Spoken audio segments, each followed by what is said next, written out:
పునరుద్ధానుడైన యేసయ్య నామాన మీ అందరికీ మరొకసారి శుభాకాంక్షలు. ఈరోజు మనము అపోస్తలుల కార్యములు 1వ అధ్యాయము 11 వచనాల నుండి ధ్యానించుకుందాం. తెలిసిన కథనమే. లూకా సువార్త చివరిలో రాసిన అదే సువార్తికుడు, అదే లూకా అపోస్తల కార్యం ప్రారంభంలో క్రీస్తు యొక్క ఆరోహణం గురించి వ్రాస్తున్నాడు. తెలిసిందే కదా, అందుకనే ఇంకా జాగ్రత్తగా విందాము. చెప్పాను, లూకా చెప్పినప్పుడు అది అనిపిస్తుంది ఇక సువార్త అయిపోయింది అని.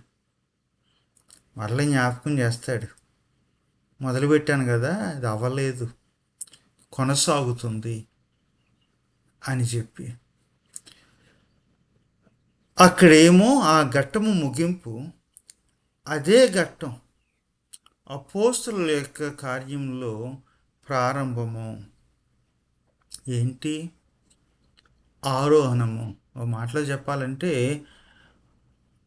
సాల్వేషన్ హిస్టరీలో, రక్షణ ప్రణాళికలో ఒక పేజీ నుండి మరొక పేజీకి తిప్పడం జరిగింది.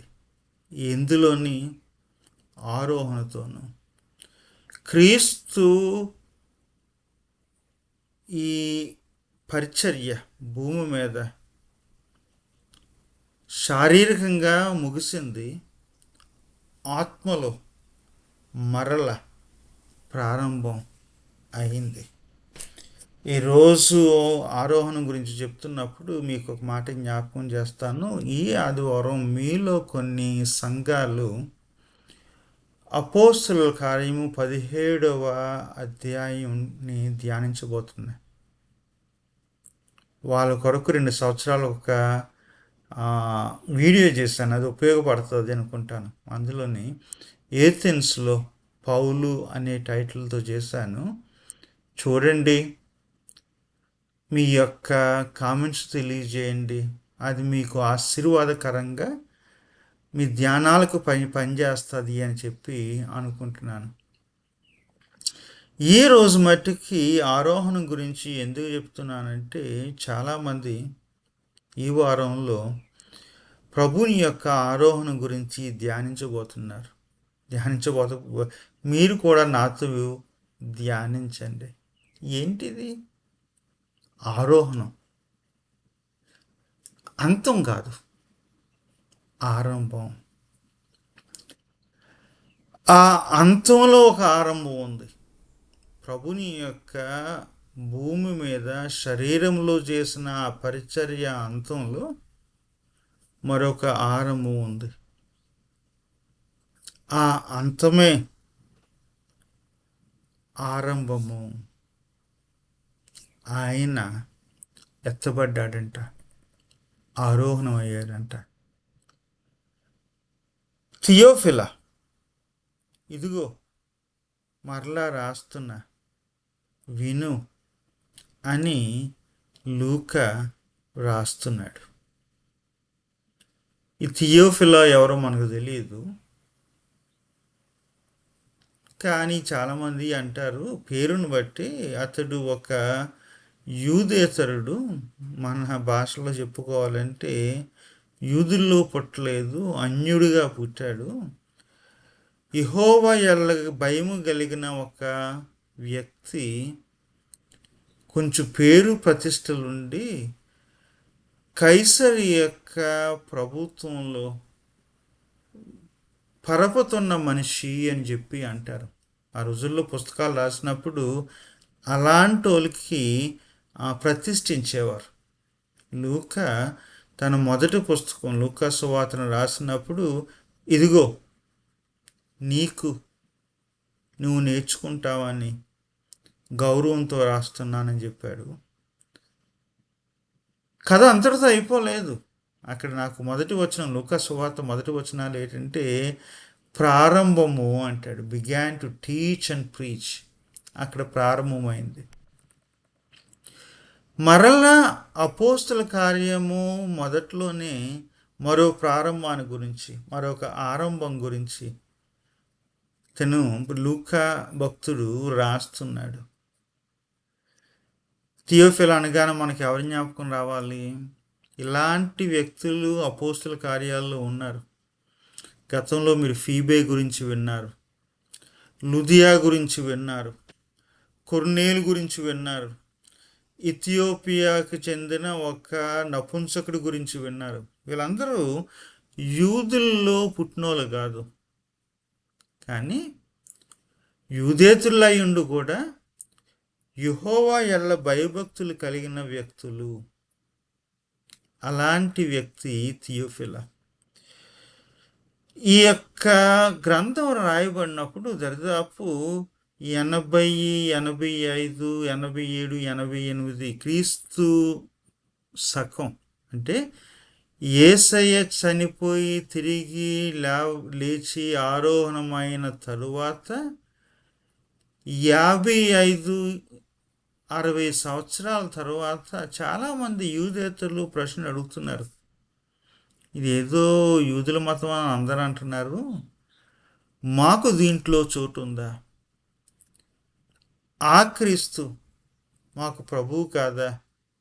నమ్మినోళ్ళే, కానీ వాళ్ళకు అనుమానాలు వస్తున్నాయి. ఎందుకంటే కొంతమంది యూదులు పుకార్లు పుట్టిస్తున్నారు, అది మా జాతికే, ఇక ఈ జాతికి చెందింది కాదు ఈ నిబంధన అని ప్రశ్నలు తెప్పిస్తున్నప్పుడు వాళ్ళకి రాస్తూ అది థియోఫిలా అని సంబోధించి తనకి సమర్పించాడు ఈ యొక్క పుస్తకాన్ని. అంటే చదివే వాళ్ళకి డౌట్ ఏంటంటే, మనకి ఈ రక్షణ ప్రణాళికలో చోటు ఉందా? దీనికి జాతులు పుట్టుకలతో సంబంధం ఉందా? లేకపోతే మనకి మించిన పుట్టుక ఏదన్నా ఉందా, మించిన నిబంధన ఉందా అన్న ప్రశ్న ఉన్న వాళ్ళకి తను రాస్తున్న ఆ సమాధానం. అంటాడు, విన్నారు కదా, కథ కొనసాగుతుంది. ఈ యొక్క కొనసాగే కథలో, ఈ ప్రణాళికలో, ఈ రాజ్యంలో మనందరికీ, మీకు అందరికీ చోటు ఉంది అని చెబుతాడు. మొదట్లోనే పరిచయం చేస్తాడు. ఈ 11 వచనాలు, 1వ అధ్యాయము 11 వచనాల్లో మొదట్లోనే ఆత్మ గురించి చెబుతాడు. ఏంటంటే ఆ క్రీస్తు మొదలుపెట్టిన ఆ పరిచర్య ఉంది కదా, ఆ క్రీస్తు పని ఉంది కదా, అది ఆత్మలో కొనసాగుతుంది అని మొదట్లోనే చెప్తాడు.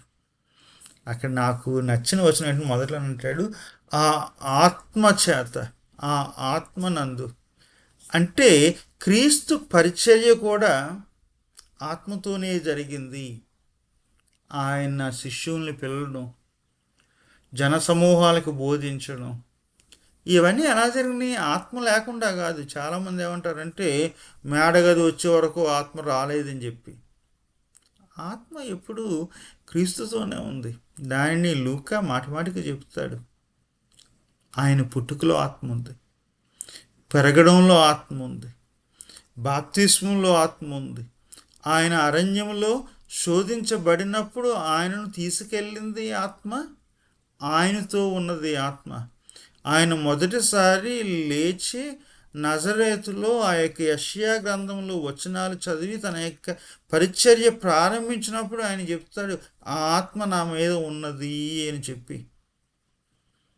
ఆయన చేసే ప్రతి అద్భుత కార్యమును ఆత్మకార్యమే. ఆయన అప్పగించబడినప్పుడు, మరణించినప్పుడు ఆత్మ ఆయనతోనే ఉంది. సమాధిలో కూడా ఆత్మ ఆయనతో ఉంది. తిరిగి లెగడం, ఆయన 40 రోజులు వాళ్ళతో ఉన్నప్పుడు కూడా ఆత్మ ఆయనతోనే ఉంది.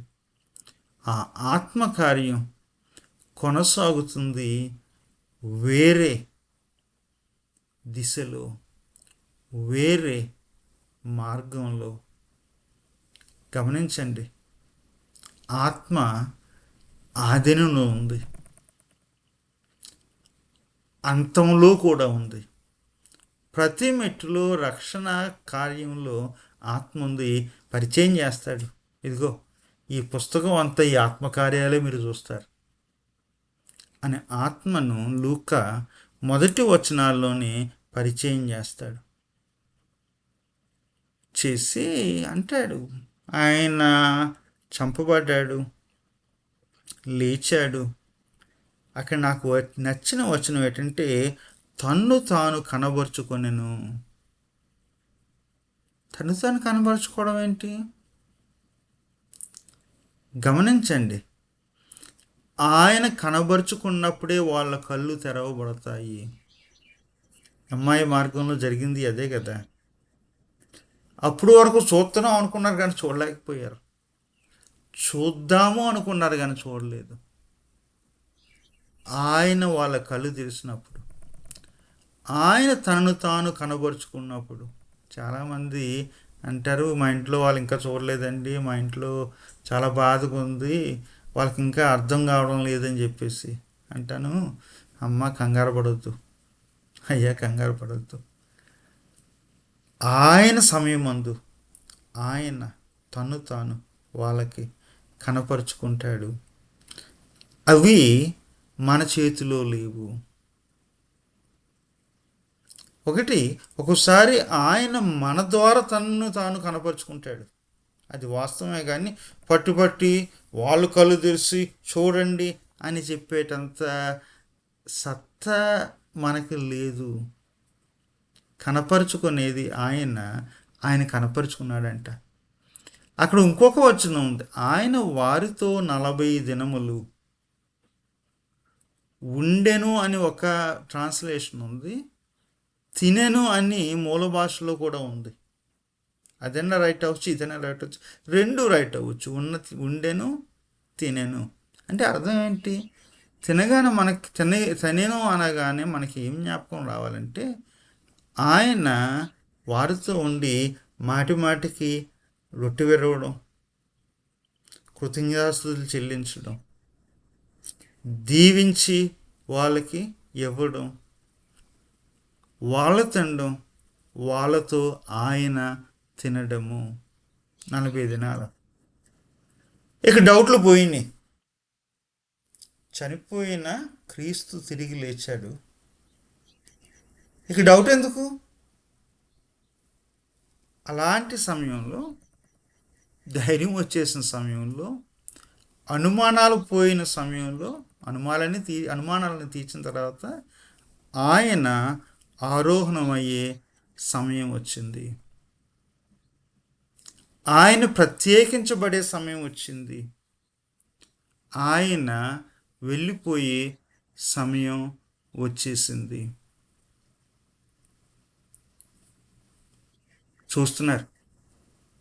చూస్తుండగా ఆయన ఎత్తబడే ముందు ఓ మాట ఇస్తాడు, ఒక వాగ్దానాన్ని చేస్తాడు.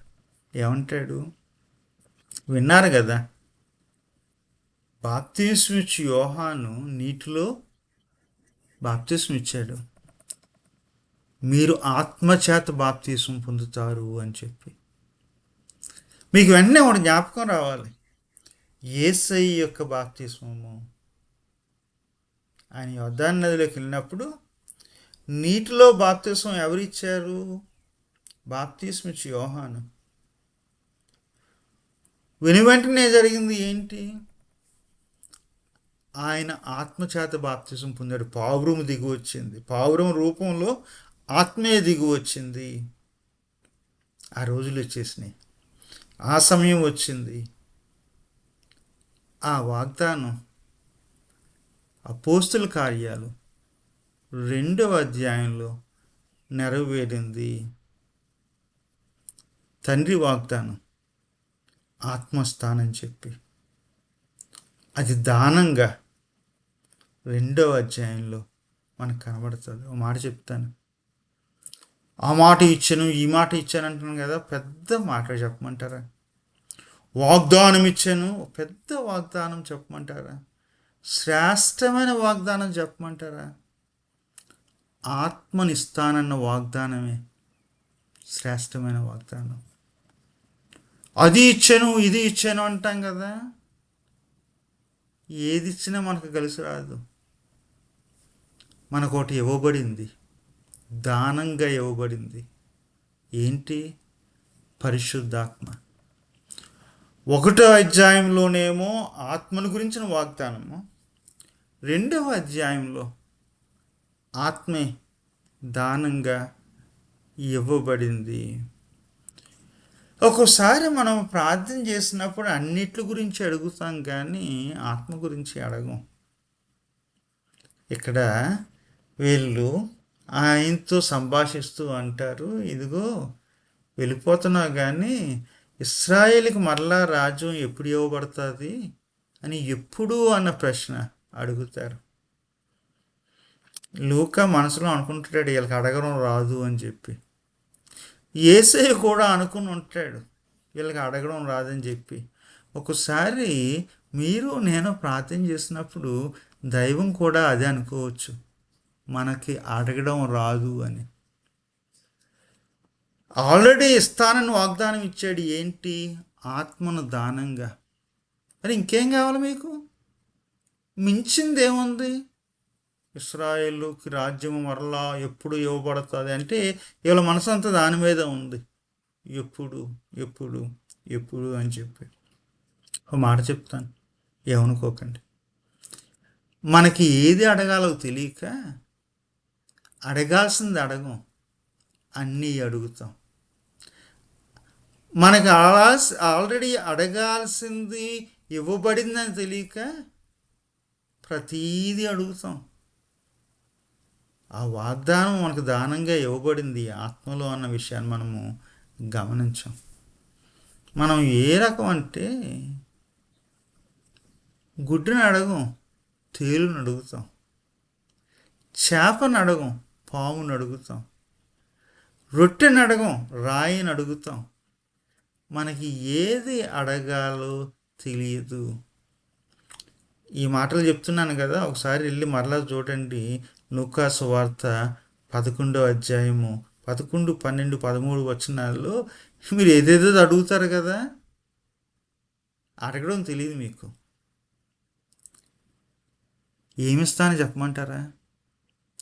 ఆత్మనిస్తాను అంటాడు. ఆ యొక్క ఆత్మను ఇస్తాను. ఎప్పుడు? అఫ్కోర్స్ మళ్ళీ వీళ్ళ మనసంతా ఎక్కడ ఉంది? ఇశ్రాయేలుకి మళ్ళీ రాజ్యం ఎప్పుడు వస్తుంది అంటే ఆయన అంటాడు, ఎప్పుడో మీకు తెలీదు, ఏంటో మీకు తెలీదు. ఒక మాట చెప్తాను, దేవుని భక్తులారా, ఓ మాట చెప్తాను. మనకి ఎప్పుడు ఇవ్వాలో, ఏమి ఇవ్వాలో ఆయనకి తెలుసు, దైవానికి తెలుసు.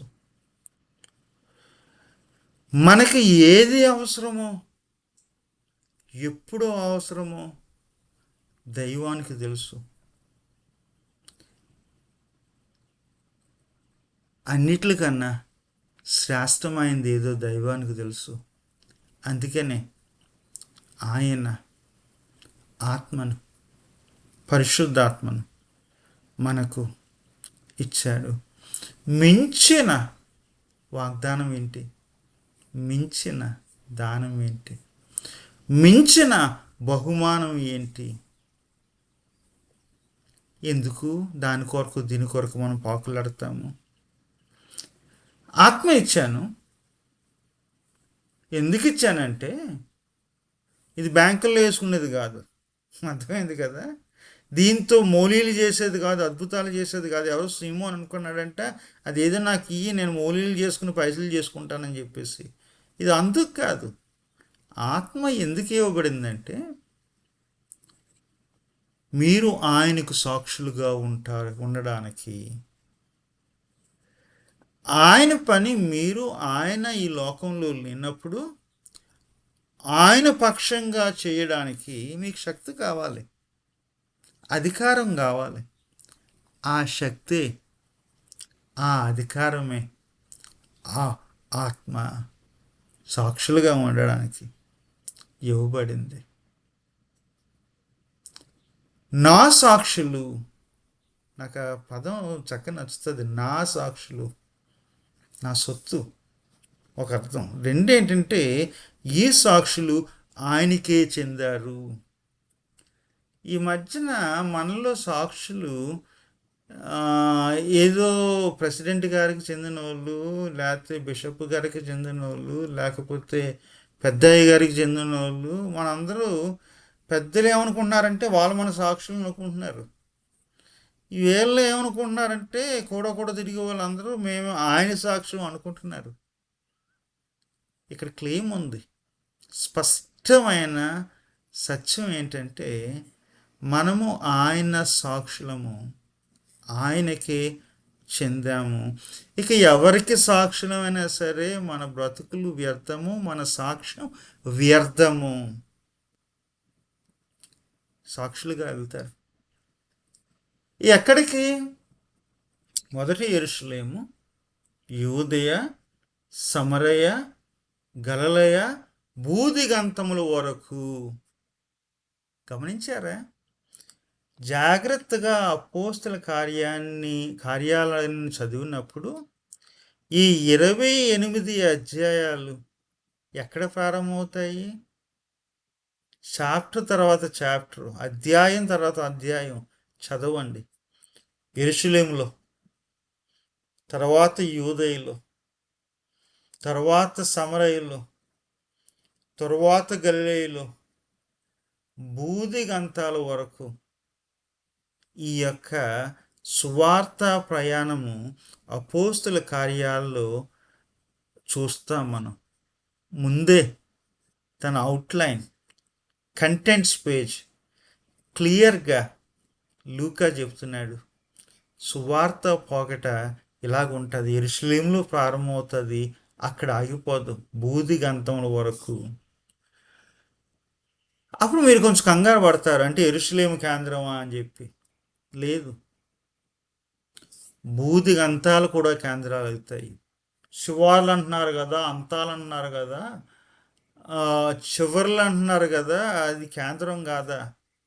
శివార్లు, చివర్లు, అంతాలు కేంద్రాలు అవుతాయి ఎక్కడైతే ఇద్దరు ముగ్గురు ఆ క్రీస్తు నామాన ప్రార్థిస్తారో, కూడుతారో అదే కేంద్రము. ఇంక మాటి మాటికి యెరూషలేం వెళ్ళనవసరం లేదు. మీరు క్రీస్తు యొక్క పేరు ఎక్కడ ఏ ఇద్దరు ముగ్గురు మధ్యన వినబడ్డారో అదే కేంద్రం, అక్కడికి వెళ్ళండి. మూడవ భాగం, మొట్టమొదట వాగ్దానం, ఆత్మను గురించిన వాగ్దానం. రెండు ఏంటంటే మీరు సాక్షులు అని చెప్పిన తర్వాత మూడోది డ్రమటిక్గా ఉంటుంది. మాట్లాడుతూ ఆయన మేఘాల్లోకి ఎత్తబడతాడు. సహజంగా వీళ్ళు చూస్తారు, పైకి చూస్తారు, తప్పులేదు, చూస్తూ ఉన్నారు. ఆయన ఎత్తబడిన తర్వాత కనబడటం లేదు, కానీ వీళ్ళ కళ్ళు అక్కడే ఉన్నాయి, తేరి చూచారు. మా ఊరు భాషలో కళ్ళు అప్పగించి చూశారు. They gazed at him intently. ఆయన వెళ్ళిపోయిన తర్వాత కూడా చూస్తూ ఉన్నారు. ఇద్దరు వచ్చారంట తెల్లని వస్త్రాలతో. మీకు ఎవరి జ్ఞాపకం రావాలి? ఎవరి జ్ఞాపకం రావాలి? సమాధిలో మగ్ధలేని మరియకి ఇద్దరు కనబడ్డారు. సమాధి గురించి, అక్కడ పునరుద్ధానం గురించి. బైబిల్ గ్రంథంలో ఇద్దరు దేవదూతలు లాంటి వాళ్ళు వచ్చినప్పుడు అర్థం ఏంటంటే, ఒకరైతే అబద్ధం చెప్పే అవకాశం ఉంది, అపార్థం చేసుకునే అవకాశం ఉంది. ఇద్దరు వచ్చారంటే ఇది నమ్మదగిన మాట. ఇద్దరు వచ్చారంట. అక్కడ కొన్ని ట్రాన్స్లేషన్స్ ఏముందంటే ద రిబ్యూక్ దెమ్, చెప్పడమే కాదు, కొంచెం కఠినంగా చెప్పారు. ఏంటి అలా చూస్తున్నారు మీరు అని చెప్పడం జరిగింది. చూడకూడదు సార్, ఇప్పుడు వరకు మేము చూస్తూ ఉన్నాం, ఆశించాం, ఆయన మాతో ఉన్నాడు అని చెప్పి ఆశించాం, ఆయన ఎత్తబడుతున్నాడు. మీకు ఇంకొక కథ జ్ఞాపకం రావాలి. ఏలియా ఎత్తబడినప్పుడు ఎలీషా అట్లాగే చూస్తూ ఉన్నాడు. ఈ యొక్క సువార్త చదువుతున్న వాళ్ళకి ఆ కథ జ్ఞాపకం వస్తుంది. అంటే ఏదో ఉంది, నెక్స్ట్ ఓ పని ఇవ్వబడుతుంది, పనితో పాటు శక్తి ఇవ్వబడుతుంది. పనేంటి? సాక్ష్యం ఇచ్చే పని. శక్తి ఏంటి? ఆత్మశక్తి. చూస్తూ ఉన్నారంట, ఇద్దరు అన్నారంట, గద్దించి చూసింది జాన్లే, బయలుదేరండి. కొంచెం కఠినంగా ఉంది కదా.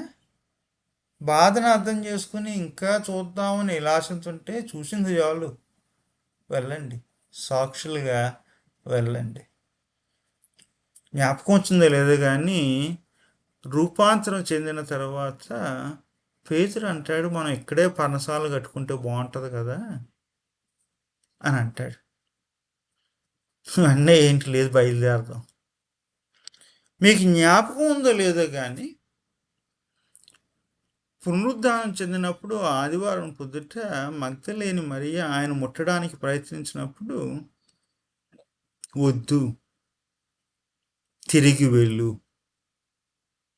మగ్ధలేని మరియ ఇంక అక్కడే అదే స్టేజ్లో సెటిల్ అయిపోదాము, ఆయన ఉంటే నాకు చాలు అనుకుంది.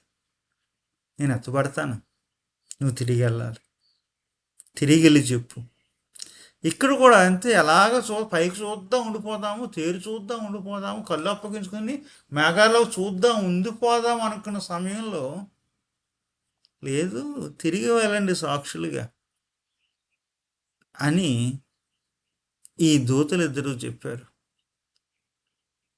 మీకు మాట చెప్తాను, మనలో చాలామంది అలా తేరు చూస్తా ఉండిపోయిన మోడులోనే ఉన్నాం. ఇంకా పైకే చూస్తున్నాం, కిందకి చూస్తలేదు. మన ప్రార్థనలు, మన స్తుతి ఆరాధనలు, మన ప్రసంగాలు, మన యొక్క బ్రతుకులు, మన భక్తి అంతా మేఘాల్లోనే చూస్తున్నాం, భూమిని చూడడం లేదు. మన పని భూమి మీద ఉంది, భూమితో ఉంది, భూమిలో ఉంది. చూద్దాం, తప్పులేదు. వెళ్ళిన వాడిని చూద్దాము, ఆరోహణమైన వాడిని చూద్దాము, ఆయన శక్తి కొరకు వేచి ఉందాము. కానీ మన పోర్చరు, మన దిశ అటు చూడటమే కాదు, మనకి ఎక్కడ పని ఉంది, యేసయ్య ఏ పని మొదలుపెట్టాడో ఆ పని మనము చేయడానికి పిలువబడ్డాము, పంపబడ్డాము, సాక్షులుగా పంపబడ్డాము. భూమి మీద పని ఉందండి మనకి, సాక్షులుగా ఉండడమే. ఆ పని చేయడానికి మనకి శక్తి ఇవ్వబడింది, బలం ఇవ్వబడింది, అధికారం ఇవ్వబడింది. ఏంటి ఆ శక్తి అంటే పరిశుద్ధాత్మ శక్తి. మరి సాక్షులుగా ఉందామా? ఆ ఆత్మతో ఆ క్రీస్తు ఇచ్చిన పనిని మనము చేద్దామా? ఉంటాను మరి, సెలవు.